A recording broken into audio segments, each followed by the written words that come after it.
आज की कहानी माइकल एंजेलो। फ्लोरेंस से आए माइकल एंजेलो को 5 साल हो चुके थे। वो ऊबने लगा था रोम से। रोम में चेहरे नहीं मिलते, किरदार नहीं मिलते। एंजेलो ने पोप जूलियस सानी से कहा, मेरे चेहरे में तुम्हें क्या दिखाई देता है? पोप जूलियस सानी ने पूछा। एक जलती हुई मोमबत्ती, एंजेलो ने कहा। जूलियस एक वक्फे के बाद मुस्कुरा दिया। एंजेलो की कड़वी बातों का वो आदी था। हाँ, मैं जानता हूं तुम क्या कहना चाहते हो। उन हजारों बेसूरत मोमबत्तियों में जलती हुई एक मोमबत्ती, जिन्हें लोग इबादत के वक्त गिरजे के ऑल्टर पर जला जाते हैं। एंजेलो चुप रहा। हैरत, खुदा की इतनी बड़ी दुनिया में एक चेहरा दूसरे से नहीं मिलता, फिर भी तुम्हें अपनी तस्वीरों के लिए शक्लें नहीं मिलती, मॉडल नहीं मिलते, किरदार नहीं मिलते। 4 महीने से तुम यहूदा के लिए। पोप की बात अधूरी रह गई और एंजेलो सेंट पीटर्स से बाहर चला गया। पोप जूलियस एंजेलो के मिजाज से वाकिफ था। ये 5वां साल था और 5 साल से एंजेलो सेंट पीटर्स के सिस्टिन चैपल के गुंबद और दीवारों पर पुराने और नए अहदनामे के अहम वाकयात मुनक्काश कर रहा था। 5 साल पहले जब माइकल एंजेलो रोम आया था तो घंटों सेंट पीटर्स के गुंबद के नीचे लेटकर अपने आप से कुछ बड़बड़ाया करता था, कुछ बोलता रहता था। पोप जूलियस को इसकी जहनी हालत पर शक हुआ। बहुत पास जाकर सुना तो वो बाइबल के कुछ वाज दोहरा रहा था। ये क्या कर रहे हो एंजेलो? हाँ? उसने चौंक कर देखा पोप की तरफ। आयतों की पट्टियां खोल रहा हूं। जूलियस सानी जानता था वो क्या कर रहा था।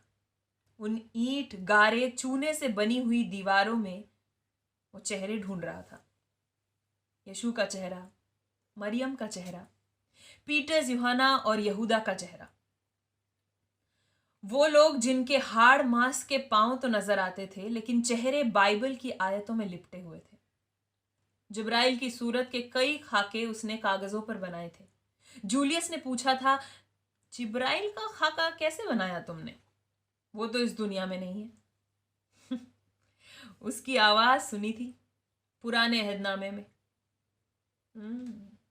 तो फिर खुदा की आवाज भी सुनी होगी तुमने, जूलियस ने मजाक में कहा। नहीं, उसकी खामोशी सुनी है। पोप को मालूम था कि एंजेलो सनकी है, लेकिन फिर भी उसने वेटिकन कमेटी से कहा था, सिस्टिन चैपल की नक्काशी सिर्फ एंजेलो ही कर सकता है। मरियम का मॉडल एंजेलो ने अपनी मां से चुना था, और उस रोज चुना था जिस दिन उसने अपनी मां को एक बांस पर पानी के 2 ढोल लटकाकर कंधों पर उठाते देखा था। ऐसी ही कोई तवाना औरत होगी जिसने नबी का बोझ अपनी कोख में संभाला होगा। आग जलाकर उसकी मां उसके बाप के नहाने के लिए पानी गर्म कर रही थी, तो उसने बहुत गौर से अपनी मां का तमतमाता हुआ चेहरा देखा। आग की लपटों के पीछे दहकता हुआ सुर्ख गर्म कुंदन की तरह तपा हुआ चेहरा। उस रात उसने अपनी मां से पूछा, मां, तूने यीशु को जन्म क्यों नहीं दिया?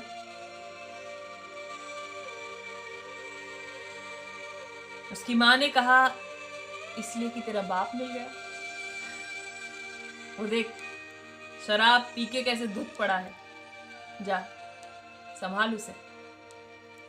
अपने बाप को दिखाने के लिए उसने उसी वक्त एक गत्ते पर बड़ा सा स्केच बनाकर उसके पलंग पर लटका दिया, जिसके नीचे लिखा, बाप, अगर तू ये ना होता तो मां मरियम होती। उसकी मां को वो स्केच बहुत पसंद आया। आखिर तक एंजेलो से कहती रही, ऐसा ही एक बुत बना देना अपने बाप का, बहुत मासूम लगता है। और हमेशा यही कह के टालता रहा, कोई संगमरमर नहीं मिलता जिसका किरदार मेरे बाप से मेल खाता हो। ये बहुत साल पहले की बात थी। उन दिनों वो बोलोगाना में रहते थे। गली के नुक्कड़ का पब उसका मखसूस अड्डा था और वही अड्डा उसके बाप का भी था। बाप मैखाने के अंदर बैठकर पीता था और एंजेलो बोतल लेकर पब के बाहर आकर बैठ जाता था। सामने बैठे खोमचे वाले से बार बार गर्म मूंगफलियां खरीद के खाता रहता। खोमचे वाला जितनी बार मूंगफली तोलता, कुछ दाने खोमचे से जमीन पर गिर जाते थे और सामने खड़ा एक नंगा बच्चा हर बार उठाकर उन्हें खोमचे में वापस रखता और एक दाना मुंह में डाल लेता था। इसी तमाशे के लिए एंजेलो बार बार मूंगफली खरीदता था। उस बच्चे के बहुत खाके बनाए थे उसने। और कई साल बाद जब मैडोना ऑफ ब्रुजेस का बुत बनाया तो नन्हे यशु के लिए उसी बच्चे का मॉडल इस्तेमाल किया था। छोटा सा नंगा सा यीशु। वही दिन थे जब पहली बार माइकल एंजेलो को पोप ने सेंट पीटर्स के सिस्टन चैपल में पुराने और नए अहदनामे की तमसीले मुनक्काश करने के लिए कहा था। एंजेलो को संगमरमर के लिए रकम की जरूरत थी। पोप जूलियस सानी ने वायदा किया था, लेकिन रकम नहीं दी थी।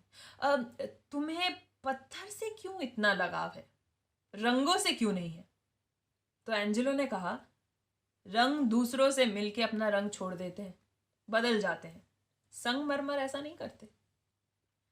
और अब वो रंगों से भी इतना ही उब गया था जितना रोम से। 4 महीने गुजर चुके थे। चैपल की नक्काशी अब आखिरी हिस्से तक आ गई थी। वो ईसा का लास्ट मुनक्काशी करना चाहता था, लेकिन हर बार उसका तखय्युल एक ही चेहरे पर आकर खाली हो जाता था।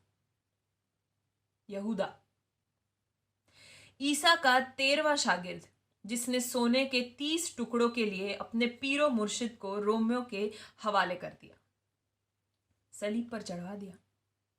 तो अब जूलियस सानी की बेताबी और बढ़ने लगी थी। एंजेलो भी सारा सारा दिन कागज काले करता रहता, पुराने पुराने स्केच निकालकर उन्हें फिरौलता, उन पर काम करता, लेकिन किसी चेहरे से तसल्ली ना होती। और फिर एक दिन अचानक रोम के एक छोटे से गंदे से पब में उसे यहूदा मिल गया।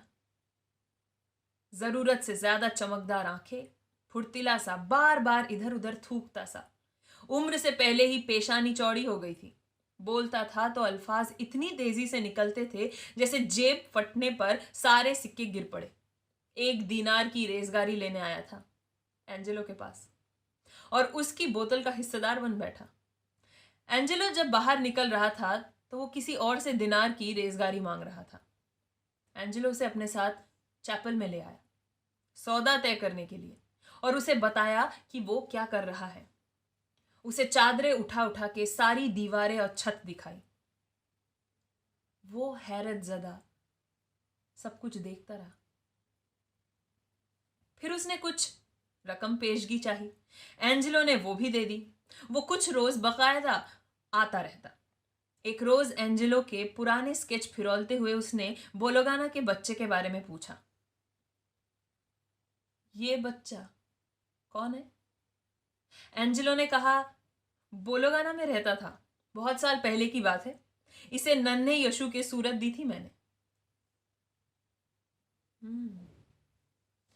इसका नाम याद है तुम्हें? एंजेलो ने कहा, हाँ, मार्सोलेनी। वो आदमी मुस्कुराया। उसने अपनी कमीज की आस्तीन ऊपर चढ़ाई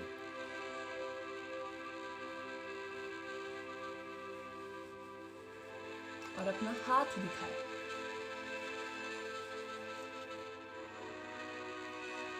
मार्सोलिनी, मैं वही नन्हा यीशु हूं जिसे तुम यहूदा नक्श रहे हो।